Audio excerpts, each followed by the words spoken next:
Bismillah. Assalamualaikum warahmatullahi wabarakatuh. Innal hamdalillah nahmaduhu wa nasta'inuhu wa nastaghfiruh wa na'udzu billahi min syururi anfusina wa min sayyiati a'malina. May yahdihillahu fala mudhillalah wa may yudlilhu fala hadiyalah.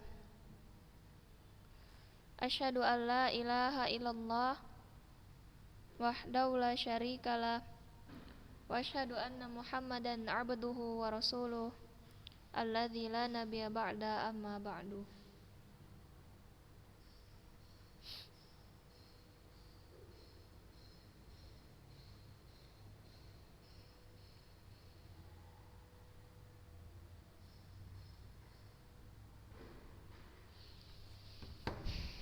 Segala puji bagi Allah yang telah memberikan kita nikmat, diantaranya nikmat kesehatan serta waktu luang, sehingga kita semua dapat berkumpul untuk melaksanakan pembelajaran daring pada pertemuan kali ini. Untuk mempersingkat waktu, langsung saja. Seperti biasanya, Ustazah minta kepada Antuna yang mengikuti pembelajaran untuk segera menjapri Ustazah dengan menyebutkan nama dan hadir. Sekali lagi Ustazah ingatkan kepada Antuna yang hadir dalam pertemuan kali ini untuk segera menjapri Ustazah dengan menyebutkan nama dan hadir.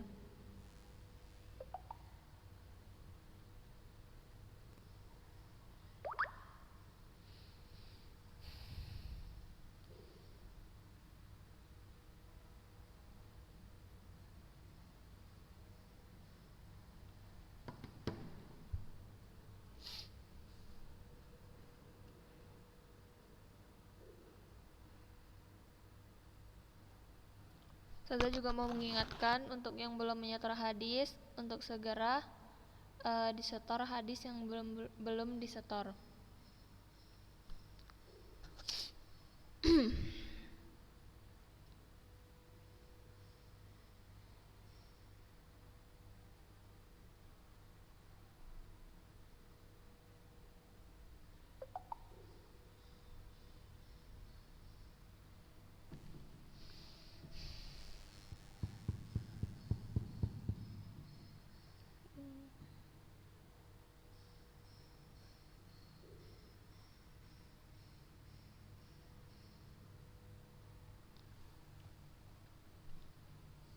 Langsung saja.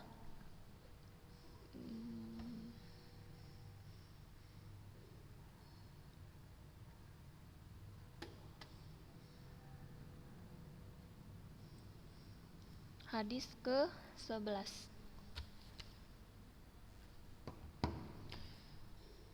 Tinggalkanlah apa yang meragukan.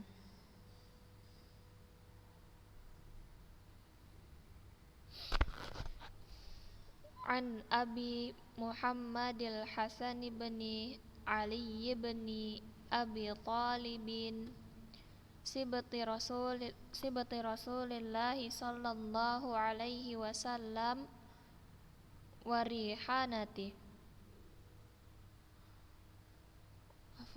raihanati radhiyallahu ta'ala anhuma qala hafidtu min Rasulillahi sallallahu alaihi wasallam da' ma yaribuka ila ma la yaribuka. Rawahu Tirmidzi wan Nasa'i wa qala Tirmidzi haditsun hasanun sahih.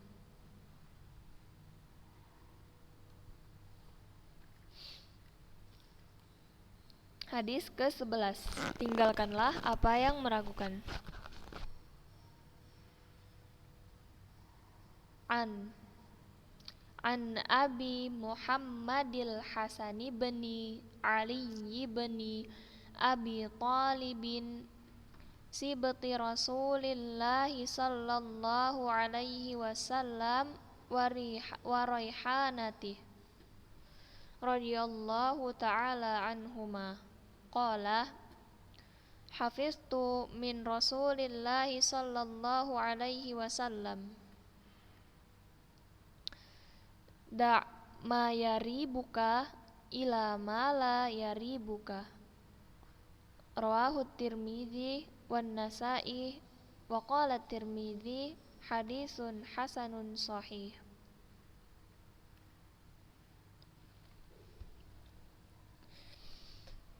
Sudah bacakan sekali lagi. Ini kalau misalkan nanti nyetor diperhatikan ya panjang pendeknya, ketepatan hurufnya.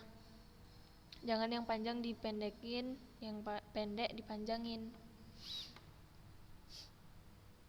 An Abi Muhammadil Hasani bin Ali bin Abi Talibin sibti Rasulillahi sallallahu alaihi wasallam wa raihanati radhiyallahu ta'ala anhuma qala hafiztu min Rasulillahi sallallahu alaihi wasallam da' ma yaribuka ila ma la yaribuka rawahu Tirmidzi wan Nasa'i wa qala Tirmidzi hadisun hasanun sahihun.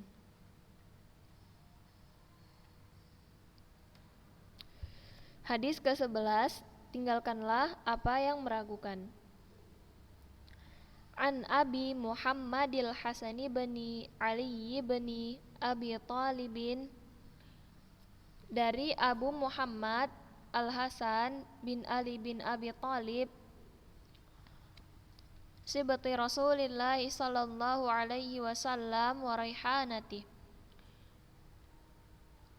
cucu Rasulullah sallallahu alaihi wasallam dan kesayangannya radhiyallahu taala anhuma. Qala, ia berkata, hafiztu min Rasulillah sallallahu alaihi wasallam, aku hafal hadis dari Rasulullah sallallahu alaihi wasallam da' ma yaribuka ila ma la yaribuka, da' tinggalkanlah ma yaribuka apa yang meragukanmu, ila ma la yaribuka kepada apa yang tidak meragukanmu. Rawahu Tirmidzi wan Nasa'i wa qala Tirmidzi hadisun hasanun sahih. Hadis riwayat Tirmidzi dan An-Nasa'i. At-Tirmidzi berkata, hadis ini hasan sahih.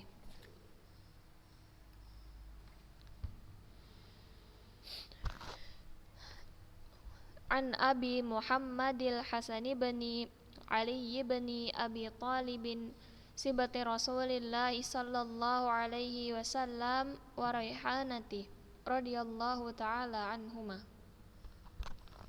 dari Abu Muhammad Al-Hasan bin Ali bin Abi Talib, cucu Rasulullah sallallahu alaihi wasallam dan kesayangannya radhiyallahu anhuma, ia berkata, aku hafal hadis dari Rasulullah sallallahu alaihi wasallam.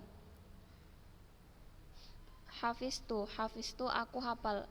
Di sini yang maksud aku ini ialah Abu Muhammad Al-Hasan. Hafiztu min Rasulillah sallallahu alaihi wasallam.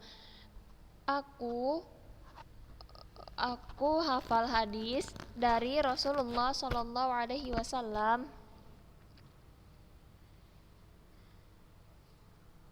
da' ma yaribuka ila ma la yaribuka, da' tinggalkanlah ma yaribuka apa yang meragukanmu, ila ma la yaribuka kepada apa yang tidak meragukanmu. Rawahu Tirmidzi, hadis riwayat Tirmidzi, wan Nasa'i dan An-Nasa'i, wa qala Tirmidzi dan Tirmidzi berkata, hadisun hasanun sahihun. Hadis ini hasan sahih. Hadis ke-11 yaitu tinggalkanlah apa yang meragukanmu. Dari Abi Muhammad Al-Hasan bin Ali bin Abi Thalib, cucu cucu Rasulullah Shallallahu Alaihi Wasallam dan kesayangannya, radhiyallahu anhuma, ia berkata, aku hafal hadis dari Rasulullah Shallallahu Alaihi Wasallam. Da' ma yaribuka ila ma la yaribuka. Tinggalkanlah apa yang meragukanmu kepada apa yang tidak meragukanmu.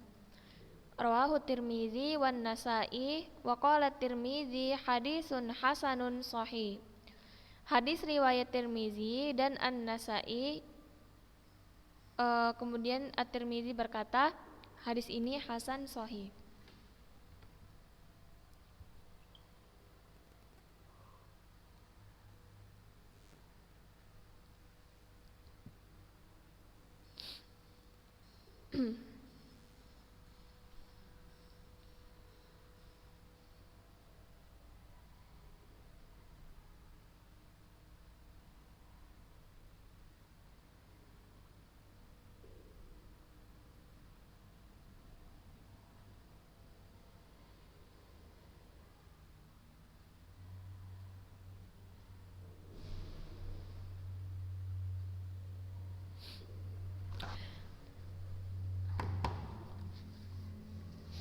Kemudian kita akan membahas faedah dari hadis ke-11 ini. Yang pertama ialah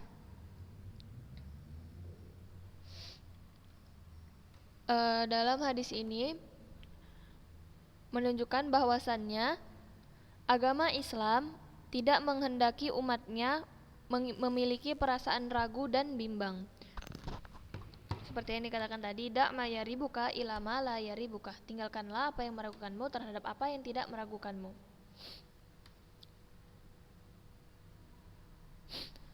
Kemudian yang kedua, jika kita menginginkan ketenangan dan ketentraman, maka hendaknya kita itu meninggalkan keraguan dan buang jauh-jauh rasa keraguan tersebut. Jadi kalau kita itu mau tenang dan tentram, buang jauh-jauh rasa keraguan.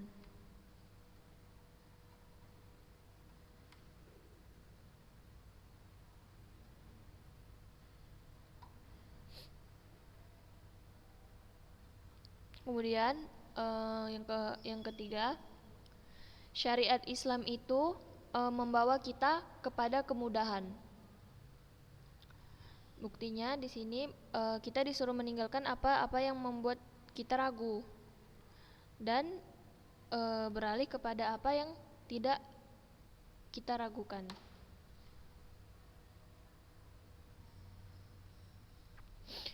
Kemudian yang keempat, hadis ini pada hadis ke-11 ini mengandung pelajaran bahwasannya agar kita senantiasa diam terhadap perkara-perkara syubhat serta meninggalkannya. Perkara syubhat itu kan perkara yang samar-samar gitu kan buat kita ragu. Jadi mending kita jadi di hadis ke-11 ini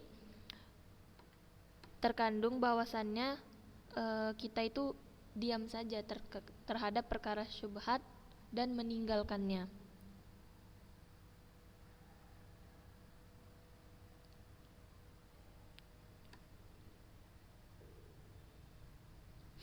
Karena perkara syubhat itu biasanya menimbulkan keraguan.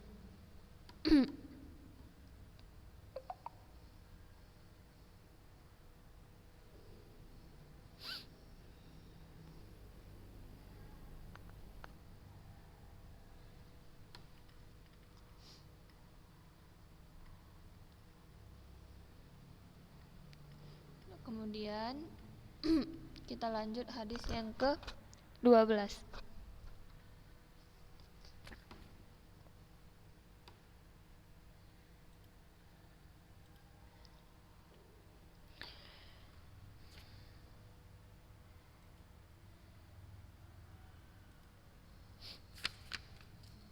Meninggalkan hal-hal yang tidak bermanfaat.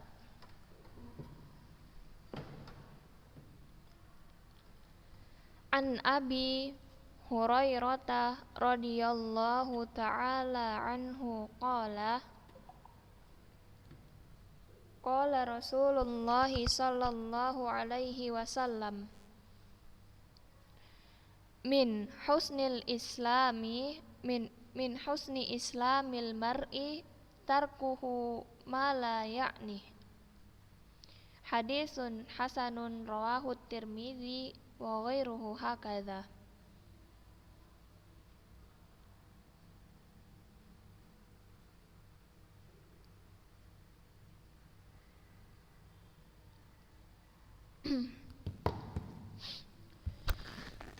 Hadis ke-12, meninggalkan hal-hal yang tidak bermanfaat. An Abi Hurairah radhiyallahu ta'ala anhu qala qala Rasulullah sallallahu alaihi wasallam min husni islamil mar'i tarkuhu ma la ya'nihi.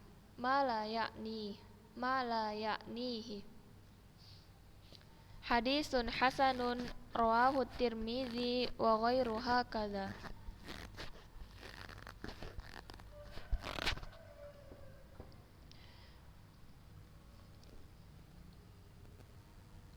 Saya ulangi lagi.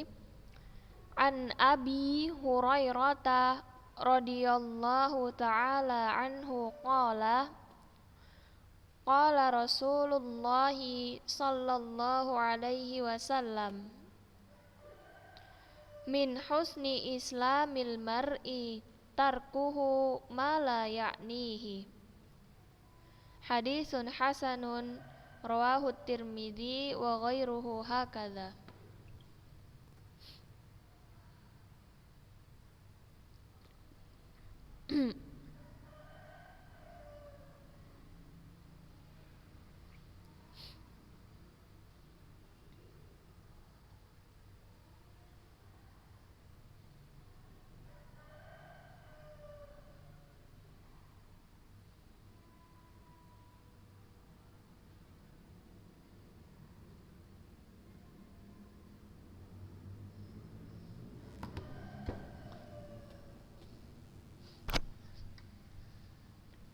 Sudah bacakan sekali lagi.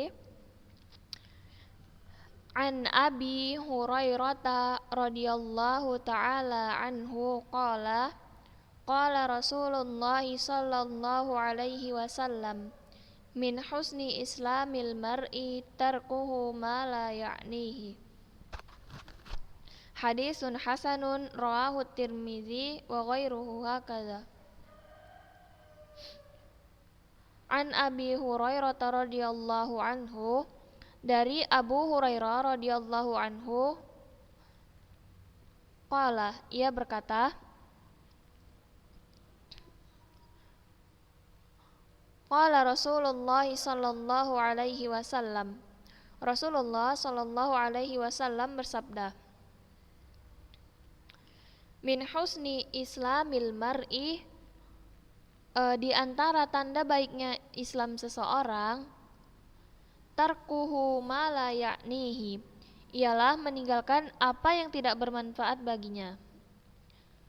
Hadisun hasanun rawahu Tirmidzi wa ghairuhu hakadha. Hadis hasan diriwayatkan oleh At-Tirmidzi dan selainnya. An Abi Hurairah, dari Abu Hurairah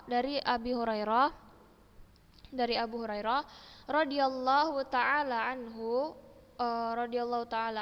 qala, ia berkata, qala Rasulullah sallallahu alaihi wasallam, Rasulullah sallallahu alaihi wasallam bersabda, min husni islamil mar'i, di antara tanda baiknya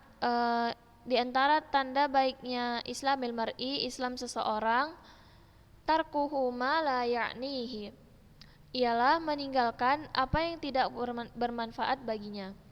Hadisun hasanun, hadis hasan rawahu Tirmidzi, diriwayatkan oleh Tirmidzi wa ghairuhu hakadha, dan selainnya.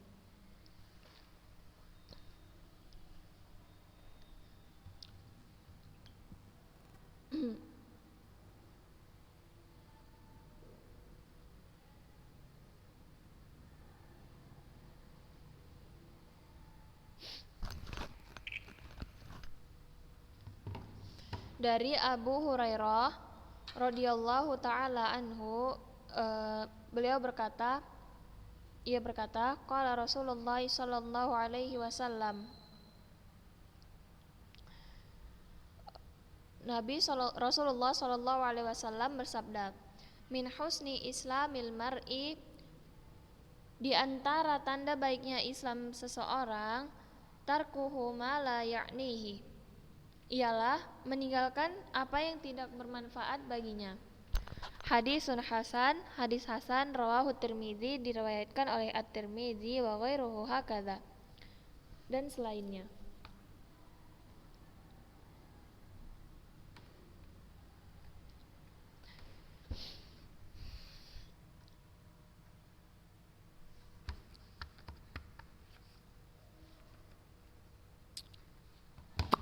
Oke, kita akan membahas faedah dari hadis ke-12 ini.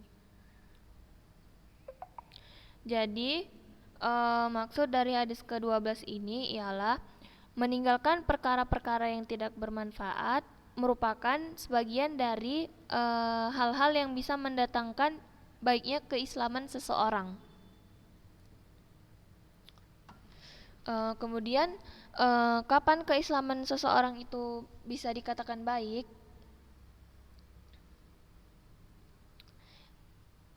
Ulama berbeda pendapat dalam hal ini. Yang pertama yaitu sebagian memandang bahwasannya kebaikan Islam seseorang itu dicapai dengan mengerjakan kewajiban-kewajiban dan menjauhi larangan-larangan. Pendapat yang pertama yaitu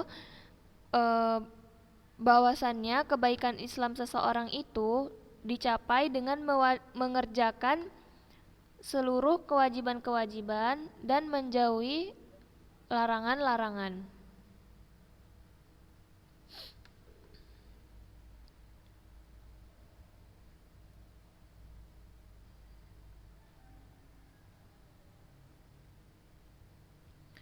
Kemudian pendapat yang kedua mengatakan bahwasannya kebaikan Islam seseorang itu artinya jika ia telah mencapai tingkatan ihsan.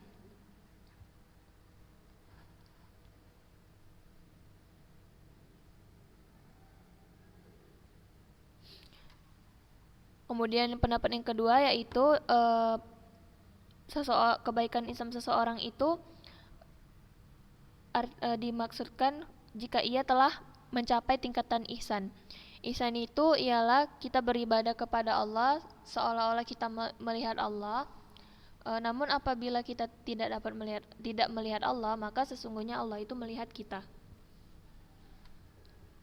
Kemudian pendapat yang ketiga pendapat ketiga itu memandang bahwa kebaikan keislaman itu bertingkat-tingkat. Masing-masing orang berbeda-beda tingkatannya. Besarnya pahala dan keutamaan seseorang tergantung tingkatan kebaikan keislaman dia.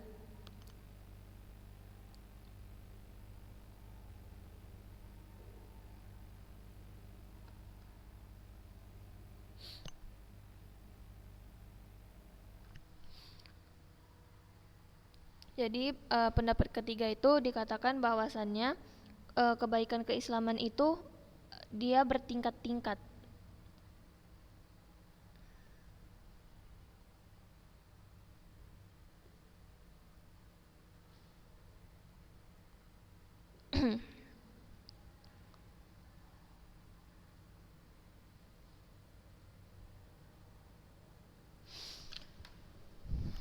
Nah, jadi tadi keislaman seseorang itu dianggap baik itu ada 3 pendapat. Yang pertama itu kebaikan Islam seseorang itu dicapai dengan mengerjakan kewajiban-kewajiban dan menjauhi larangan-larangan. Kemudian yang kedua itu kebaikan seseorang itu artinya jika ia telah mencapai tingkatan ihsan. Kemudian yang ketiga, kebaikan Islam seseorang itu bertingkat-tingkat, masing-masing orang berbeda-beda dan masing-masing orang itu berbeda-beda tingkatannya. Besarnya pahala dan keutamaan seseorang itu tergantung terhadap tingkatan kebaikan keislaman dia.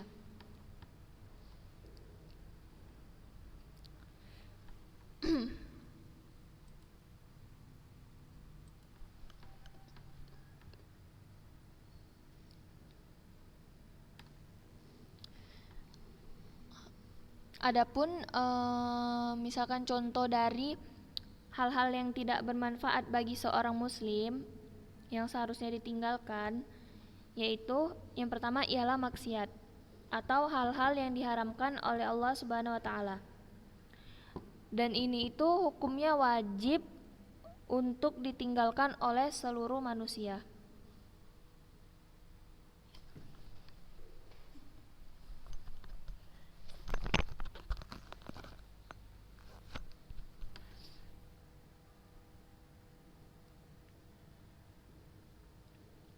Kemudian yang kedua terkait dengan hal-hal yang dimakruhkan dalam agama kita, atau juga berlebih-lebihan dalam mengerjakan hal-hal yang diperbolehkan dalam agama, yang sama sekali tidak mengandung manfaat, malah justru terkadang akan menghalangi seseorang dari berbuat amal kebajikan.